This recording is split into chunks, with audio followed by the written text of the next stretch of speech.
Yes, I can hear you. There, loud and clear. Barely 48 hours on then, Chris. How are you feeling?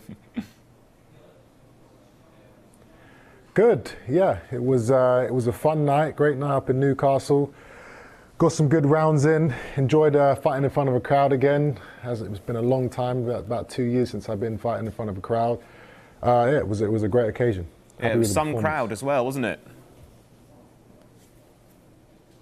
Yes, it's always very lively up north, especially Newcastle. I've fought up there quite a few times.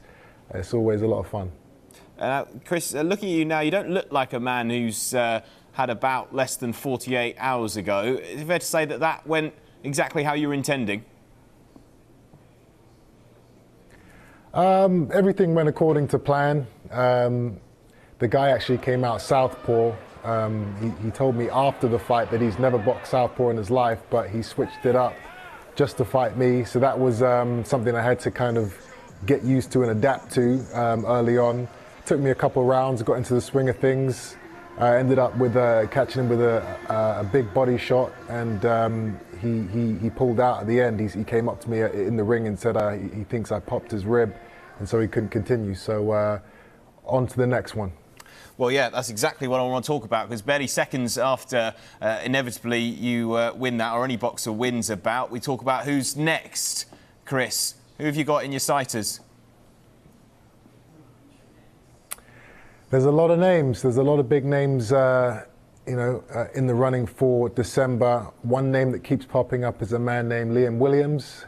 He has been very vocal on social media over the last few months, talking a lot of trash, and we definitely need to set the record straight. So that's a name that's definitely of interest. There's a few other big names domestically, worldwide, international names too, but it will definitely be a big fight or a world title fight in December. So I'm back in the gym in a week's time, getting ready for that. OK, yeah, December, not too long to prepare for inevitably a big fight there, Chris. Are we saying that Liam Williams at the moment, right now, is the most likely opponent?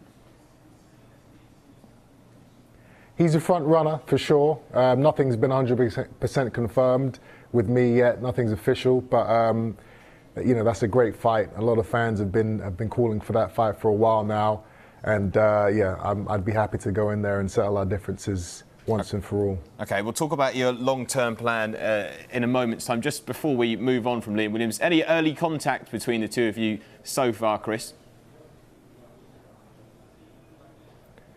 Listen, there's been contact over the last year over social media. He's had a lot to say. He's been very disrespectful, and I think he needs to be taken down a peg or two. That's putting it nicely. Yeah. OK, well, let's talk about the long-term plan then, because whenever I speak to a boxer here on Sky Sports News, it's clear that they know what they want in the immediate future, but also they've got an eye on what their goals are for the next 12 or 24 months or so. So what are you thinking at this point, Chris? When's the world title bout going to come, do you think? Within the next 12 months, I will be world champion in middleweight. No doubt about it. That is the route we're on. There's a lot of names out there. There's a lot of belts, a lot of great world champions out there. And now that we're on Sky Sports, there's absolutely no reason why those fights can't be made within the next 6 to 8 months. It's full steam ahead now. Yeah, that's really exciting to hear, Chris. And as you said, there are options in this division as well for world title fights. Do you have a particular eye on any belt or any opponent at this point? I've said it for many years now. I've always wanted to get in the ring with Gennady Golovkin. Triple G is one of the biggest names in the sport. We were actually supposed to fight a few years ago, and the fight fell through, through contract issues last minute, which I've always been very, I've always regretted that. I've always wanted to right that. I was WBA interim world champion. And I believe he's fighting for the WBA full belt soon, so I'll be #1 contender for that belt if he wins. So that would be a fight I would love to have early 2022. Yeah, I mean, just the thought of that fight is incredibly exciting for boxing fans, let me tell you, Chris. But what would you say at this point? How confident would you be stepping in the ring with Triple G? Oh, I mean, listen, I know I've got that guy's number. The style that I have, you know, he's never come up against anything like that. Guys go in there and they're so worried about the power, you know, they're just looking to survive. For me, you know, I spar heavyweights and I've never been knocked out, so I'm not worried about a middleweight's punching power. I would go in there and I would fight fire with fire, and I would take him out. And that's what's going to happen within the next 8 months. Brilliant. Just a final word, Chris, on your trainer, Roy Jones Jr., because I was reading some quotes that he said after your bout at the weekend, and he was saying there was something a bit different. He'd never seen you like that before. It was a beautiful thing, he said. What's been the impact of working with him?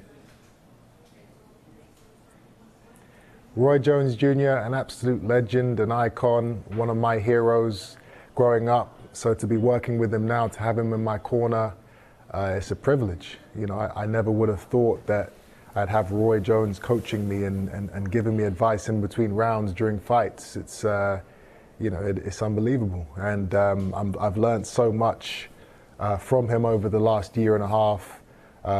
He is the best coach I've ever had, I've ever met. Yeah, it's you know, it's just an amazing experience to have him by my side, and I'm learning each and every day, still at the age of 32. How crazy is that? So yeah, it's a beautiful relationship, and he's going to be in my corner for the rest of my career.